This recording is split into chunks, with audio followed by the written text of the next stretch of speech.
Good morning, everyone. It is my privilege and pleasure to introduce one of our primary partners in the New Jersey legislature, an ally on many of UU FaithAction's advocacy priorities, and this year's keynote speaker, State Senator Loretta Weinberg. Senator Weinberg, welcome. I will tell you a little bit about the senator's career. She will have served 29 years in the New Jersey State Legislature when she finally retires at the end of this current session. During that time, she has represented the 37th District in Bergen County, first as a Democratic Assemblywoman and then as a Democratic State Senator. Many members of our Ridgewood and Englewood UU congregations, and perhaps a few in Paramus and Wayne, can count her as their representative over that same time period. Senator Weinberg has served on several key committees in the legislature, including Judiciary, Joint Budget, and Transit and Economic Justice committees.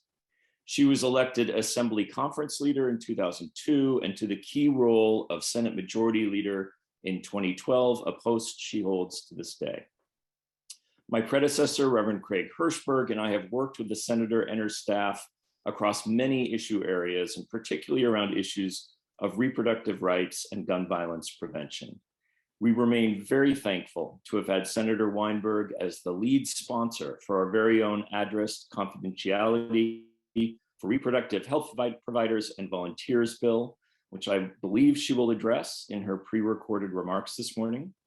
We also worked together on the passage of the Gun Violence Prevention Package 2.0 in the previous legislative session, solidifying New Jersey's standing as a state with some of the strongest gun violence prevention measures and lowest gun crime statistics in the nation. And please note that those two things are intimately connected. I hope she will speak up during the coming lame duck session for the current gun violence prevention legislative package 3.0. And yes, that is a plug, Majority Leader. I would add that the senator has also been a strong supporter of immigration justice, tougher environmental legislation, anti-racism initiatives, and advocacy for gay and lesbian marriage rights. I need to make a quick shout out to Senator Weinberg's staff, and in particular to Shane Mitchell, her current legislative policy director, and once a speaker at an issues conference, I believe in Ridgewood. When I asked Shane how long the senator had served recently in an email, he wrote back that he knew the date exactly. She was sworn in on the day he was born, March 16th, 1992. I could chuckle more at that fact, except that our new administrator, Emily Parker, newly enrolled as a UU seminarian, was in elementary school when I first arrived as minister at First UU Fellowship of Hunterdon County. So these kinds of generational jokes are no longer as funny as they once seemed to me. Well, I'm sure the senator already misses the good fun of running a legislative campaign this year. I suspect she is looking forward to retirement and spending more time with grandkids and family, though I hope never shelving her voice or her influence within the progressive movement and the Democratic Party. While we haven't always agreed on everything, that would be a rare event indeed. It's fair to say that more often than not, we have found ourselves on the same side in trying to make the Garden State more equitable, more just, less oppressive for historically marginalized group, and generally a better place to raise humans and honor our one precious planet and all its creatures. To that end, we awarded Senator Weinberg the UU Legislative Ministry of New Jersey Spirit of Humanity Award in 2011, and we award it to her again today. The senator has prepared some pre-recorded remarks, but will join us for 15 or 20 minutes of questions and answering following those remarks. So let's welcome together, virtually and virtually in person this morning, New Jersey State Senator Loretta Weinberg. Good morning, and thank you so much for the kind introduction, Reverend. I have been so proud to work with the Universalist FaithAction of New Jersey on so many issues over the years, and it really means a lot to get this recognition today. Standing up is not always easy, but it does help when it has others standing with you. Whether it was gay rights, firearms safety, or abortion access and safety for clinic escorts, I found strength in the knowledge that I knew you were there. But still, as you know, there is a lot of work left to do, and I intend that in my remaining time as senator, we will make the most of it. We have been working together on a new package of firearms safety bills. I don't need to tell you that shootings have increased during the pandemic, and we need to do what we can to keep our communities safe. This new package takes aim at a range of issues. One bill seeks to regulate the content of active shooter drills in schools. Other bills are aimed at tracking ammunition sales and closing loopholes that allow people to inherit guns without a firearm ID card.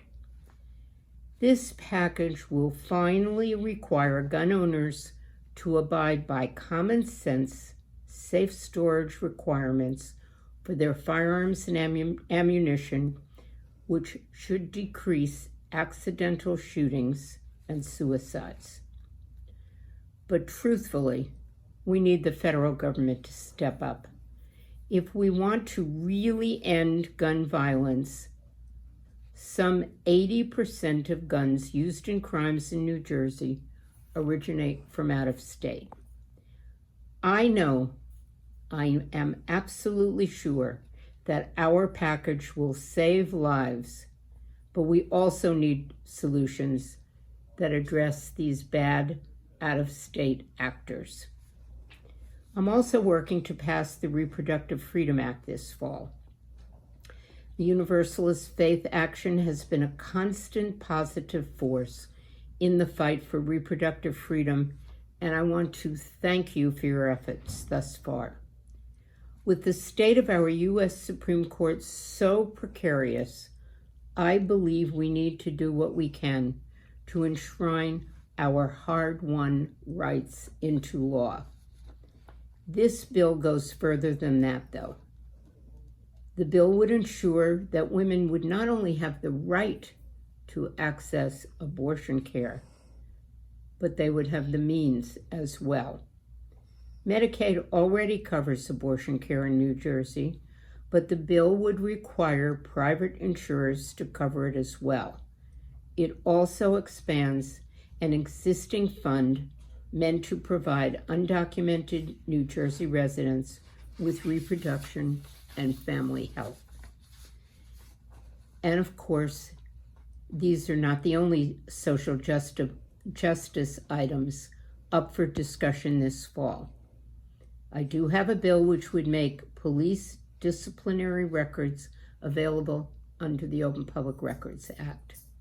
New Jersey is less transparent than other so-called red states like Florida and Mississippi when it comes to our police. It's time for that to change. This will be a difficult bill to move, though, and I'm hoping I will have your support. I am so proud of what we've done together, but my retirement is not the end of my advocacy. There is simply too much left to do. I am grateful for this honor, but I am also eager to continue the fight alongside each and every one of you for a better society here in New Jersey. Again, my thanks for the honor and my thanks for accompanying me on this road over these many years. Thank you. Thank you so much, Senator. And it's kind of remiss of me, we are a FaithAction group, not to have mentioned in your quick introduction that it's, I believe, from some of your own Judaism and the Jewish concepts of social justice that also drives you. I know that's been a driver in your life. And I think we should acknowledge that, since that's such a positive force in American religious life, akin to, I hope, Unitarian Universalism. So thank you again. We have a very limited time for some questions. not usual that we get to sit down with a state senator or a majority leader. So I hope you'll stick around for a little bit longer, and we will take some of the questions that we've requested from our task force chairs, as well as some task force members prior to today. Let's ask you a first question and get right down to it. It's about gun violence prevention. With the push from certain groups for New Jersey to become an open carry firearm state, how likely do you think that is to happen given our legislative process and who's in power right now? I'm never confident completely about what the legislature is going to do in the future, but I have seen no support, or certainly no appreciable support for the right to carry in the state of New Jersey, and I don't foresee that bill moving ahead. Pardon me, from a point of personal privilege, I'm smiling, Reverend, because your background is so colorful and so meaningful. And we were not technologically advanced yesterday when we videoed mine, which I noticed had a roll of paper towels and a lot of wires hanging. So I'm not going to win the Room Raider of the Week award for backgrounds. But I thought, boy, we weren't careful about that one. So we'll forgive you that for right now. Thank you. I have another question, so thank you for that. Bill S3939A5864, which allows law enforcement officers to review their own body camera recordings prior to creating their initial report, recently passed, as you know, in both houses almost unanimously. You, FaithAction, along with other human rights advocacy organizations, have voiced opposition to this bill, obviously concerned about accountability, police accountability, that you referenced in your own speech. Yet the bill received only one dissenting vote in the Assembly and 4 in the Senate. As you represent one of those 4 dissenting votes, thank you, in the Senate, could you offer any insight on this bill? Why did it move through the legislature so quickly, and why did you vote against it? Well, first of all, it kind of sounds benign by its title. One needs a little more review and in-depth of what this really means, but it sounds, well, why isn't that sort of fair and equitable to allow a member of the police force to review whatever it is on the video? So for me, it was issues that a few of the advocates brought to me about what this could really mean in terms of how a final police report on an incident is being written, and I understood it. To be fair, I don't think there was enough advocacy with the legislature prior to the passage of this bill, and enough insight from people who understood it to legislators. I think it's still sitting on the governor's desk, if I remember correctly, and the fact that he has not signed it means that that certainly the governor's office is looking into the pros and cons. And I think as much advocacy as can be done at that level should be done. Well, and I hope you may know, and certainly members of this call know, that we have sent out a petition and an action alert to our members to the governor asking him, please veto this bill. So for your members listening who haven't responded to that, please look back on your emails and send in that letter to Governor Murphy. And I think the fact that he hasn't signed it shows that at least there is some thought being given to it. Thank you. Again, you also mentioned the Reproductive Freedom Act, incredibly important in this time of an unbalanced Supreme Court, if we can say that, S3030. It's one of the top priorities of our Reproductive Justice Task Force, and you probably remember Carol Lascalzo, the chair of that. As a principal sponsor, could you please speak to the importance of this a little bit more in depth and what will be required to move this bill forward? Is there a chance in lame duck session that we will see this? I think there is a chance, but I think it's going to be a very heavy lift. First of all, because a lot of my colleagues in the Assembly and in the Senate believe that the right to choose is guaranteed to New Jersey citizens. And in fact, it is through case law, not through law. So there is this kind of reluctance, well, we don't really have to do this, so why? This bill, does a lot more than guarantee reproductive rights. It requires private insurance to pay for the cost of an abortion. A right to choose if you can't afford it is not a right to choose. It sets up other healthcare providers other than MDs who can perform an abortion. And that, by the way, this week has already been put into action by the Board of Medical Examiners of the state of New Jersey by allowing other healthcare providers to do abortions under their license. So the state is moving ahead in spite of the fact that we haven't passed the law. We have no restrictions today in New Jersey on at what portion in your pregnancy you can seek an abortion. The fact remains, late-term abortions are very rare, and they are usually performed because there is some threat to the life or health of the mother, or because the fetus is not viable, and therefore a woman should not be forced to carry to term. So it's very rare, even though it's already allowed in New Jersey. I think that that's kind of the highlights of the bill. So there is a general reluctance of of doing anything when we don't have to. This is a precarious territory because of what's going on federally, and we're all waiting to see what the Supreme Court finally does. But I think New Jersey standing up, taking a stand, making sure we enshrine the right to choose, making sure we make it affordable. It also covers immigrants in this new bill. So I think in the Senate, with some changes, it stands a better chance than it does in the Assembly right now, to be perfectly honest.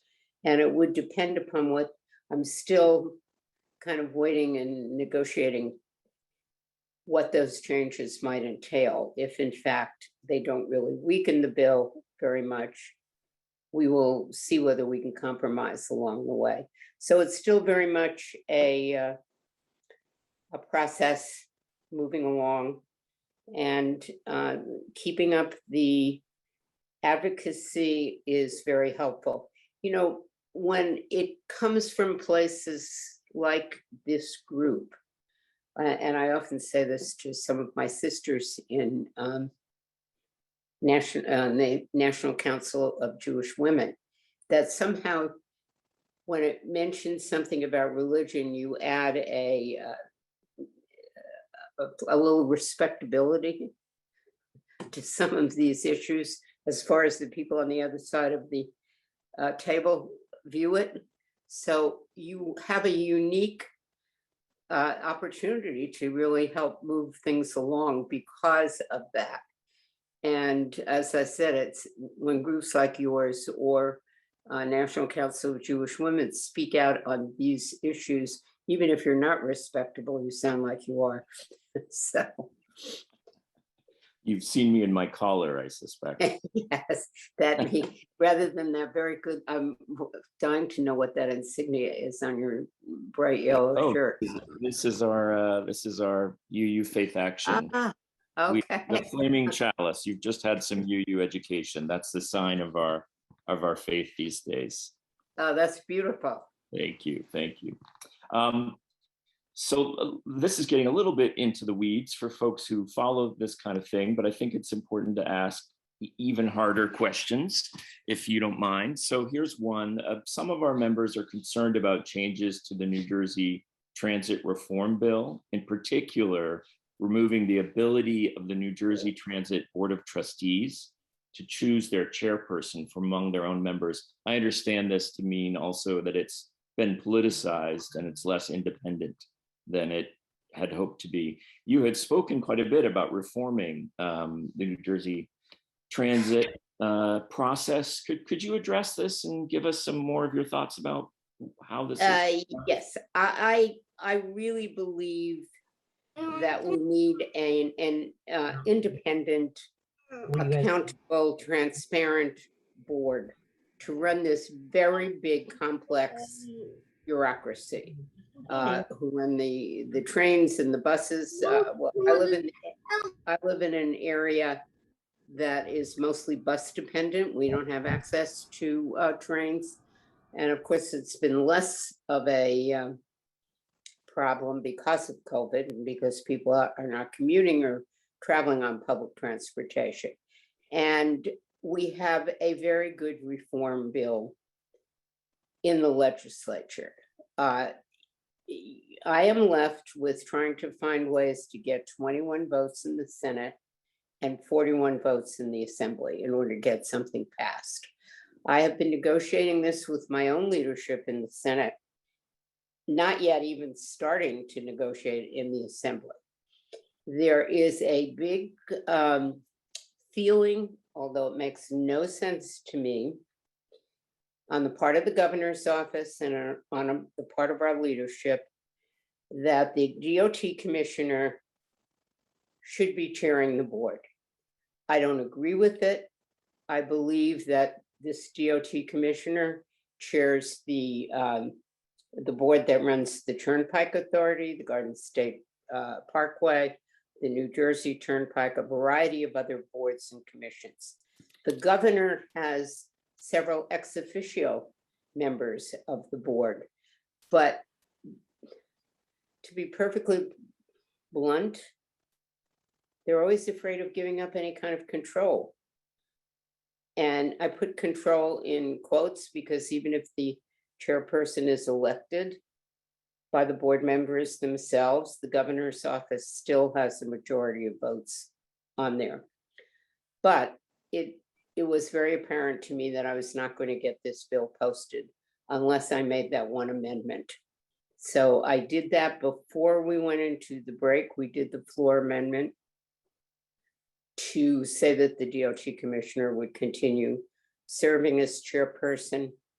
I think there's enough other things in there, giving the board, having some members of top executive reporting directly to the board rather than through the DOT commissioner, requiring certain kinds of public meetings, et cetera. There's enough good in there to trade that off. I didn't do it happily, but I did it, and hopefully it means we're going to get it posted in the Senate. This has been, it's a fight that's always hard for me because I can never understand why the opposition is the opposition. As I said, any governor's office has enough control over that board, and it would seem to me that if I were the DOT commissioner, I'd be very happy to let somebody else do this work with the workload I have, but that's not how current leadership feels. So it was the best compromise. Although, as I said, I didn't do it happily. There you have, the sausage being made in public. Yep, horse trading. Well, there's compromise. It's a word we don't hear very much these days. Interesting to reflect on that, remember that terminology. I have another question. Of course, you've worked tirelessly on gun violence prevention. I think it's the first time I met you in your office. We were meeting with Brady and Moms and various other groups. A question from our gun violence task force chair, Leander Pires, who's in your district, lives in Englewood, attends Palisades UU. My question to you is, she writes, as a gun violence prevention activist, what is the most important thing we should be working on to prevent gun violence today in New Jersey? Yeah, well, as you alluded to in your introductory remarks, we have a pretty good record of gun violence legislation here in New Jersey. Not good enough, but comparatively good. And I think I kind of alluded to it a little bit in my remarks. We need the federal government to step up here to stop the flow of the illegal guns that come into New Jersey. They even know the route, through Indiana, Pennsylvania. Law enforcement is well aware. That's going to take federal intervention, and we need once we get through, hopefully Build Back Better or whatever all the terminology is, that we can get our federal representatives interested in really taking this on nationally. I think that's very important, and that's one of the things I would continue lobbying on. We do have a few important bills for lame duck. I have this very long lame duck agenda and maybe 2 or 3 meetings at the most of the legislature. I keep kidding my successor, probably to be elected, Gordon Johnson, that I'm leaving a lot of notes in the middle desk drawer. So, and I have both his cell phone numbers. So again, it's a little bit of a heavy lift, but I hope in this case, the governor's office has been a terrific partner. They are really engaged, and Bill Kastner, who's kind of a liaison with the governor's office, I started to work with on gun violence back in 1992 when I first came into the assembly. So he's a great partner as we've both matured. He has a son who was born on the day we were debating the smart gun legislation. And I've told this story on him publicly. When I found out that he was wearing a hospital bracelet that day in the legislature, and so I asked him why. He said his wife had just given birth. And I said to him, if I were your wife, I might take out a smart gun right now. Why are you here instead of there? And he was like, because I couldn't not be here. So you've got I tell that story partially in jest and partially because he is a passionate believer, as I am.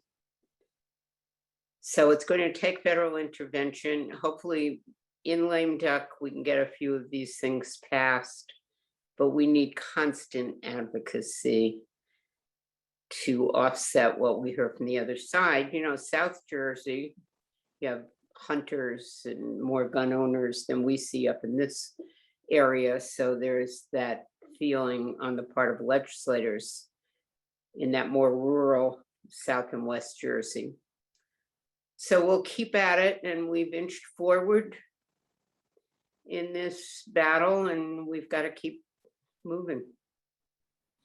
I think we have time for maybe one more quick question, and I'm going to leave the most delicate one, and I recognize the position you're in, but in so many of our task forces, the issues we're concerned with, and this is the American legislative process, the place where everything meets is leadership, and particularly head of the Assembly Coughlin and Senate President Sweeney. Mm-hmm. In some ways, probably by design, there are a little bit of ciphers, and it's hard to know with a progressive agenda how to quite get their attention. I wonder if you have any words of wisdom for us, any little insight, what moves those two men who hold, the power to schedule all this and even talk about it in their hands. Do you have anything you can tell us? Yeah, well, it is a powerful position.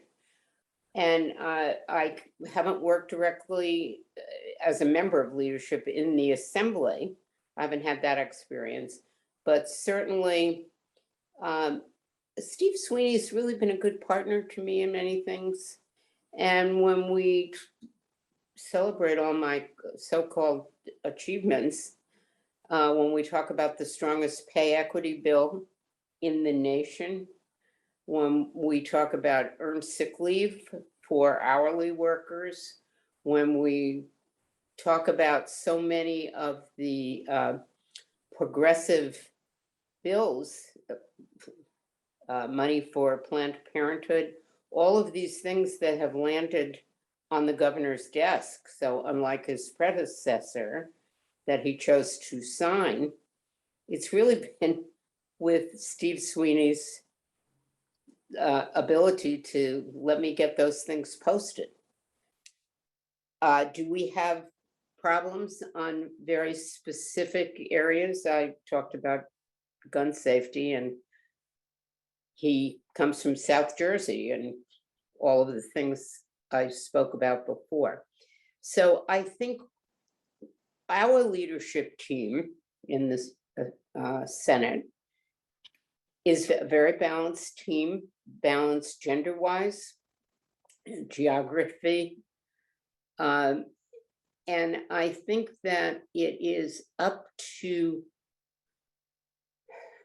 whoever's going to be in that new leadership team and up to the advocates to keep the spotlight on without alienating people, without going on personal attacks, because it doesn't help that, if somebody, I'm making up a story here, but I'm sure I can think of real analogies. If somebody attacks Steve Sweeney as being some right-wing political boss in the back room, he's not likely to be, is a human being, not likely to be as responsive. So you can advocate to the issue, not attack the person himself or herself, and keep the spotlight on. This is an enormous responsibility on people who lead ordinary lives and have to go to work every day or figure out how to carpool their kids or how they're going to get access to health care or how they pay their rent, all of the other things that the rest of us worry about. It's an enormous responsibility, but that's what's so wonderful about groups like this, that you can share the responsibility, that you have the spokespeople, and some of the things I've been involved with taken me 10 years, of reintroducing it through legislation. So there's part of me that is really looking forward to retirement, I've really participated in my grandchildren's lives. They're teenagers now. And when people say to me, what are you going to do in retirement? I say, I'm going to sit back and complain about my property taxes. I'll see if I can make that into a full-time job. But the work that you do is of such importance because we don't have a media to keep this going. This is another thing with the lack of newspapers, with getting online. I mean, I don't know how it does it, but Twitter, Facebook, all of those social medias, which you've got to play in, and which this group should be making statements on, whether it's, as I say, Twitter, or I have 10,000 followers on Twitter. I have no idea who they are. They could all be Russian bots as far as I know. But, there's the numbers. So it's, as I say, it's an enormous responsibility, but there's nobody else to fill it. So it's keeping, the people I work with are by and large decent people who really want the best for New Jersey. And they represent different philosophies, and they represent different districts, different kinds of people, where I'm very lucky to have served in a district that I am so much like, or is so much like me, however you want to describe it. So I haven't worried about re-elections and things, although if I could never twist myself into a pretzel, I think, to represent a district that I wasn't comfortable with. So really thank you for everything that you do, and please don't ever underestimate its importance. Because if you're not doing it and other like groups, well, you know, that 120 legislators are going to meet in that back room, do whatever they think is right or helpful to themselves. Yeah. Well, Senator Loretta Weinberg, I think I join everyone on this call thanking you so much for spending part of your Saturday with us, but especially for your years of public service. We know there is sausage making and there are issues galore, but we appreciate that you have shined a light. Women, gay and lesbian people, I think lots and lots of different constituencies across New Jersey. We're very pleased to have given you 2 awards now. It's a record. It's a record for us, but we also wish you all the best in your retirement and our heartfelt thanks for the service that you've given to the Garden State. Thank you very much. Thank you so much, and have a wonderful rest of the afternoon. Thank you. Same to you.